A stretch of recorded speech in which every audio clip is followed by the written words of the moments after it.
ভুয়া মুক্তিযোদ্ধা আছে। আওয়ামী লীগের কর্মীদেরকে পুনর্বাসন করছে এই আওয়ামী লীগ সরকার। সঠিক যারা মুক্তিযুদ্ধ, সঠিক যারা শহীদ, তাদেরকে চিহ্নিত করার জন্য। মাননীয় সদস্য জনাব মোহাম্মদ রুহুল আমিন দুলাল একটি সম্পূরক প্রশ্ন করতে পারেন। আমার মাননীয় প্রধানমন্ত্রী মহোদয়ের কাছে প্রশ্ন, এই বাংলাদেশে অনেক ভুয়া মুক্তিযোদ্ধা আছে।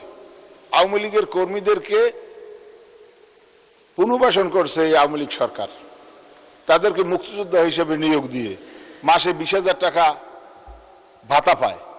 আমার মাননীয় প্রধানমন্ত্রী মহোদয়ের কাছে প্রশ্ন, এই ভুয়া মুক্তিযোদ্ধাদেরকে যাচাই বাছাই কমিটি করে ছাঁটাই করা হবে কিনা, এবং এই ভুয়া মুক্তিযোদ্ধাদের যদি যাচাই বাছাই করার জন্য ছাঁটাই কমিটি করা হয়, তাইলে সেখানে যেন মাননীয় সংসদ সদস্যদেরকে অন্তর্ভুক্ত করা হয় উপদেষ্টা হিসাবে।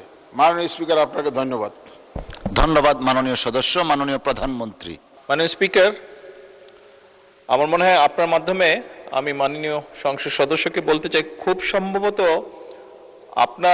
আপনি যা বললেন এটা বোধহয় প্রবাবলি একটা স্টেটমেন্ট হয়েছে, ঠিক প্রশ্ন মনে হয়নি। তারপরেও আমি বলতে চাই, আমি মনে হয় আপনি মূল যে প্রশ্নটি করেছিলেন সেখানে প্রথমেই আমি বলেছি, দেশ স্বাধীনের পরে যাদের দায়িত্ব ছিল সঠিক শহীদদের, মুক্তিযোদ্ধাদের লিস্টটি প্রণয়ন করা, তারা সেটিকে রাজনৈতিকভাবে উপস্থাপন করেছে, তারা নিরপেক্ষভাবে সঠিকভাবে তারা করেনি।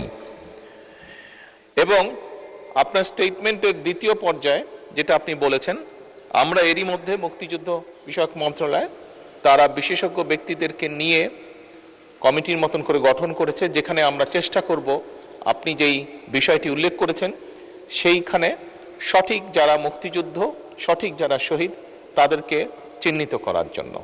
ধন্যবাদ মাননীয় স্পিকার। ধন্যবাদ মাননীয় প্রধানমন্ত্রী।